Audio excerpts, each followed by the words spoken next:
सभी को ओम साई राम। और जैसे कि आज है बाबा का दिन 29 अगस्त 2024 और ब्रह्म मुहूर्त जिसमें टाइम हो रहा है 4:48, जिसमें मैं बाबा की साई चरितमानस का श्रवण करके आप लोगों तक पहुंचा रही हूँ।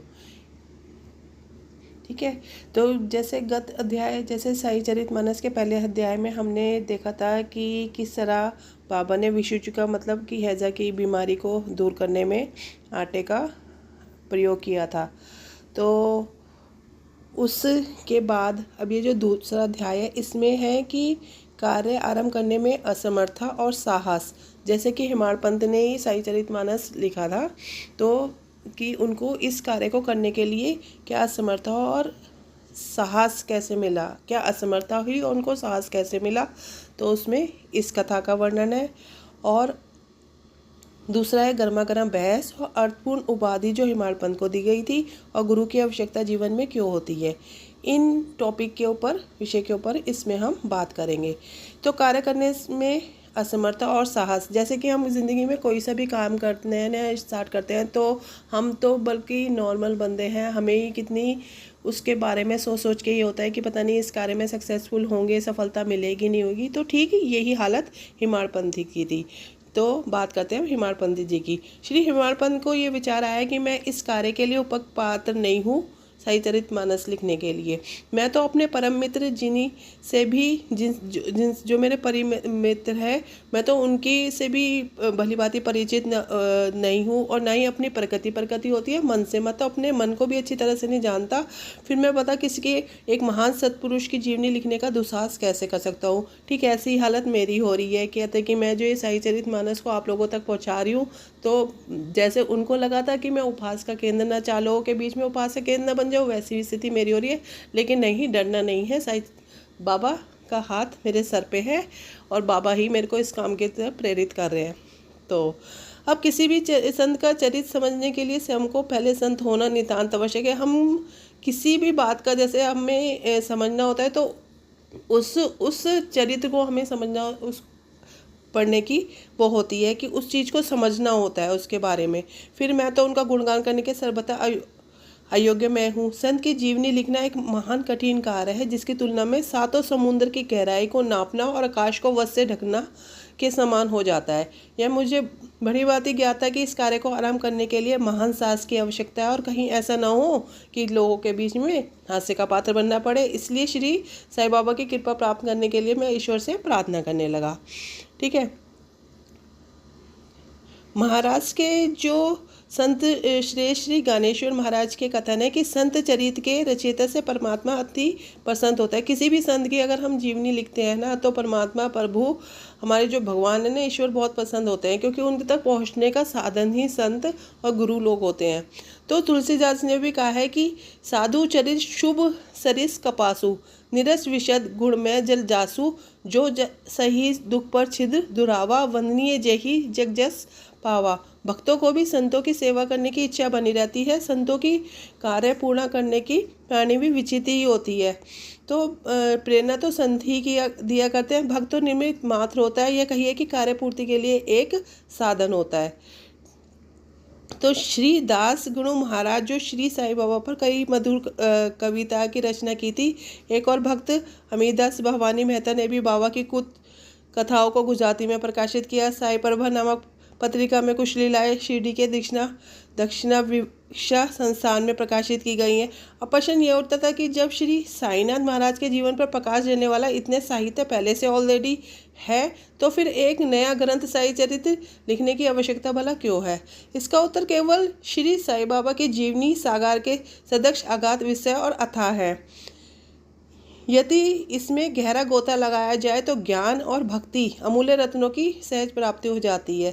श्री साईं बाबा की जीवनी जो है वो दृष्टांत एवं उपदेश महान आचार्य से परिपूर्ण है। दुख और दुर्भाग्यपूर्ण मानवों को इनसे मन की शांति मिलती है और सुख प्राप्त होता है।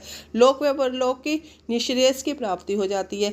यदि श्री साईं बाबा के उपदेशों को जो वैदिक शिक्षा के समान ही मनोरंजक और शिक्षाप्रद है, ध्यानपूर्वक श्रवण एवं मनन किया जाए तो भक्तों को अपने मनोवांछित फल की भी प्राप्ति हो जाती है।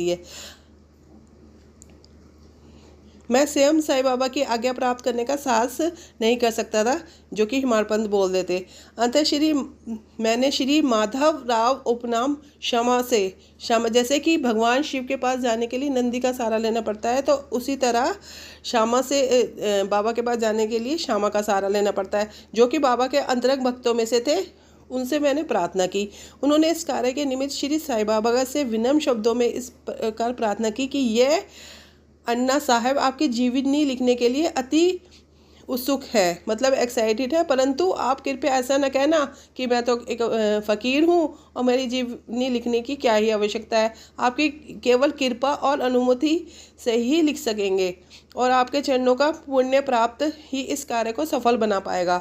आपकी अनुमति तथा आशीर्वाद के अभाव में कोई भी कार्य यशस्वी नहीं हो सकता।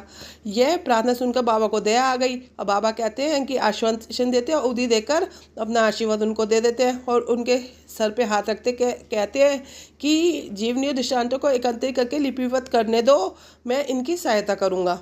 मैं स्वयं ही अपनी जीवनी लिखकर भक्तों की इच्छा पूर्ण करूंगा, परंतु इनको अपना अहंकार त्याग कर अब मेरी शरण में आना पड़ेगा।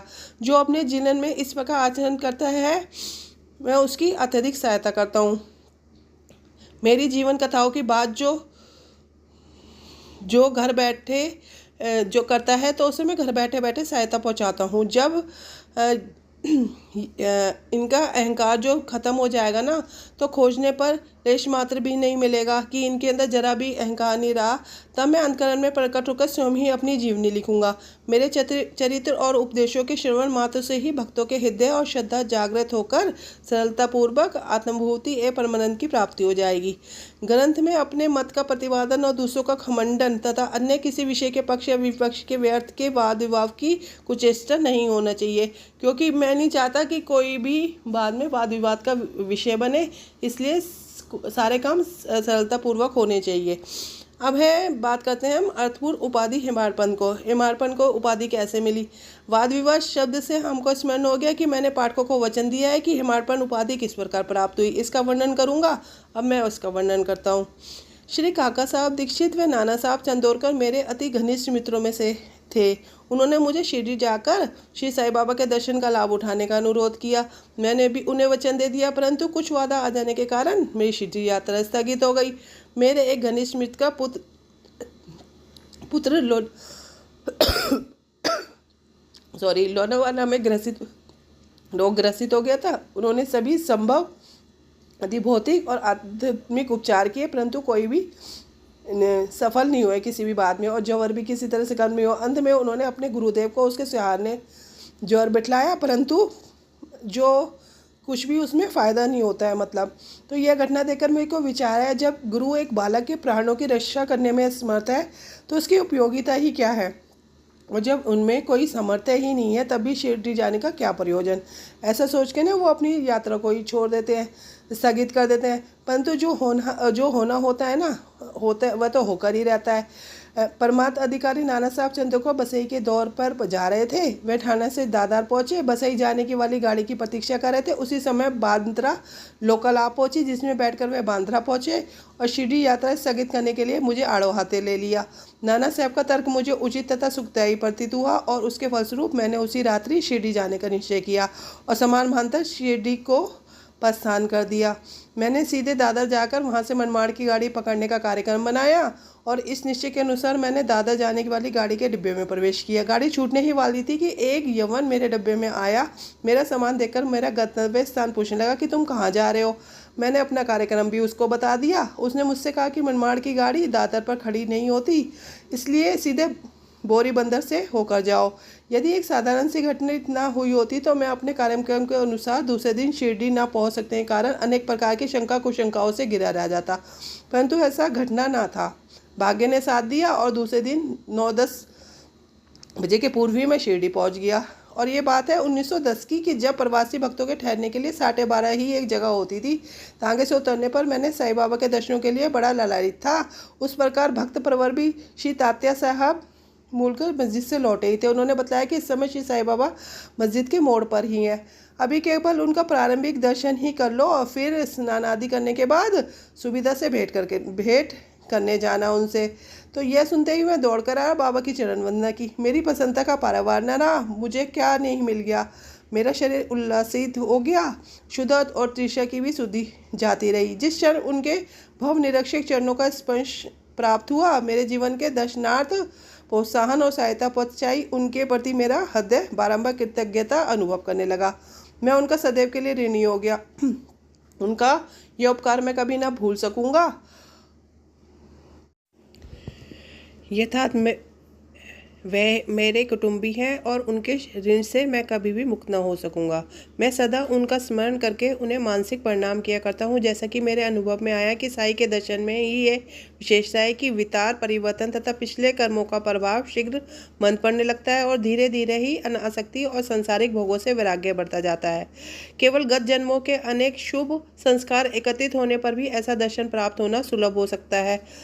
तो पाठकों और जो श्रवण करते हैं, मैं उनसे ये शपथ पूर्वक कहता हूँ कि यदि आप श्री साईं बाबा को एक दृष्टि भर कर देख लेंगे तो आपको संपूर्ण विश्व ही साईं में दिखलाई पड़ेगा। अब बात करते हैं गर्मा गर्म बहस की। शिरडी पहुंचने के प्रथम दिन ही बाला साहब तथा मेरे बीच गुरु की आवश्यकता पर विवाद छिड़ गया।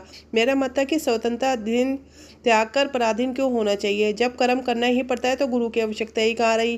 प्रत्येक को पूर्ण प्रयत्न कर स्वयं को आगे बढ़ना चाहिए। गुरु शिष्य के लिए करता ही क्या है, वह तो सुख से निर्धय का आनंद लेता है। इस प्रकार मैंने स्वतंत्रता का पक्ष लिया और बाला साहब ने प्रारंभ कहा। उन्होंने कहा कि जो विधि लिखित है वह घटित होकर आएगा। इसमें उच्च कोटि के महापुरुष भी असफल हो गए। कहावत है कि मेरे मन कछु और है, दाता के कछु और। फिर परामर्श युक्त शब्दों में बोले, भाई यह निरी विद्यता छोड़ दो, यह अहंकार तुम्हारी कुछ भी सहायता नहीं कर सकेगा। इस प्रकार दोनों पक्षों के खंडन मंडन में लगभग 1 घंटा हो गया और सदैव की बातें कोई निष्कर्ष नहीं निकला। इसलिए तंग और विवश होकर विवाद स्थगित करना पड़ा। इसका परिणाम यह हुआ कि मेरी मानसिक शांति भंग हो गई और मुझे अनुभव हुआ कि जब तक घोर दैहिक बुद्धि और अहंकार ना हो तब तक वाद विवाद करना बेकार है और यह अहंकार ही विवाद की जड़ है। जब अन्य लोगों के साथ में मस्जिद में गया तब बाबा ने काका साहब को संबोधित कर प्रश्न किया कि सातेवाड़ा में क्या चल रहा है, किस विषय में विवाद था। फिर मेरी दृष्टिपात कर बोले, इन हेमाडपंत ले क्या कहा। यह शब्द सुनकर मुझे अति अचंभा हुआ। सातेवाड़ा और मस्जिद में पर्याप्त अंतर था और वो पता नहीं दिल की बात कैसे, विवाद की बात कैसे ज्ञात हो सकती थी उनको। मैं सोचने लगा तो बाबा ने हेमाडपंत के नाम से मेरे को तब संबोधित किया। यह शब्द तो हेमादीपंत का वंश है। हेमादीपंत देवगिरी के यादव राजवंशी महाराजा महादेव और रामदेव के विख्यात मंत्री थे। वे उच्च कोटि के विद्वान, उत्तम प्रकृति और चतुर्वर्ग चिंतामणि थे और राजप्रशस्ति जैसे उत्तम काव्यों के रचयिता थे। उन्होंने ही हिसाब किताब रखने की नवीन प्रणाली को जन्म दिया था और कहा मैं इसके विपरीत एक अज्ञानी मूर्ख और मंदमती हूँ। अतः मेरी समझ में नहीं आ सका कि मुझे इस विशेष उपाधि से विभूषित करने का क्या तात्पर्य है। काफ़ी सोच विचार के बाद मैं इस निश्चय पर पहुंचा कि मेरे अहंकार को चूर्ण करने के लिए कहीं बाबा ने इस अस्त्र का प्रयोग नहीं किया ताकि मैं भविष्य में सदैव के लिए निर्भानी और विनम्र बन जाऊं। अतः कहीं ये मेरे वाक्ता चातुर्य के उपलक्ष्य में मेरी प्रशंसा तो नहीं है। भविष्य पर दृष्टिपात करने से प्रतीत होता है कि बाबा के द्वारा हेमाडपंत की उपाधि से विभूषित करना कितना अर्थपूर्ण और भविष्य गोचर था। सर्वविदित की कालांतर में दाभोलकर ने श्री साईं बाबा संस्थान का प्रबंधन कितने सुचारू और विद्वतापूर्ण ढंग से किया था। हिसाब किताब आदि कितने उत्तम प्रकार से रखे तथा साथ ही साथ महाकाव्य साई चरित्र की रचना भी की। इस ग्रंथ में महत्वपूर्ण और आध्यात्मिक विषयों जैसे ज्ञान, भक्ति, वैराग्य, शरणागति व आत्मनिवेदन का भी समावेश है। अब बात करते हैं गुरु की आवश्यकता की। इस विषय में बाबा ने क्या उद्गार प्रकट किए, इस पर हेमाडपंत द्वारा लिखित कोई लेख या स्मृति पत्र प्राप्त तो नहीं है, परंतु काका साहब दीक्षित ने इस विषय पर उनके लेख प्रकाशित किए हैं। बाबा से भेंट करने के दूसरे दिन हेमाडपंत और काका साहब ने मस्जिद में जाकर गृह लौटने की अनुमति मांगी। बाबा ने स्वीकृति दे दी। किसी ने प्रश्न किया कि बाबा कहाँ जाए, उत्तर मिला ऊपर जाओ। फिर प्रश्न था मार्ग कैसा है। बाबा ने कहा अनेक पंथ है, यहाँ से भी एक मार्ग है, परंतु यह मार्ग दुर्गम और सिंह और भेड़िए भी मिलते हैं। तो काका साहब कहते हैं यदि पंथ प्रदक्षिण भी साथ हो तो। बाबा ने कहा कि तब कोई कष्ट नहीं होगा, मार्ग प्रदक्षिण तुम्हारी सिंह और भेड़िए और खंदकों से रक्षा कर तुम्हें सीधे निर्दिष्ट स्थान पर पहुँचा देगा, परंतु उसके अभाव में जंगल में मार्ग भूलने और गड्ढे में गिर जाने की संभावना है। तो दाभोलकर भी उपयुक्त पसंद के अवसर पर वहाँ उपस्थित थे। उन्होंने सोचा कि कुछ बाबा कह रहे हैं वह गुरु की आवश्यकता क्यों है, इस प्रश्न का ही उत्तर है।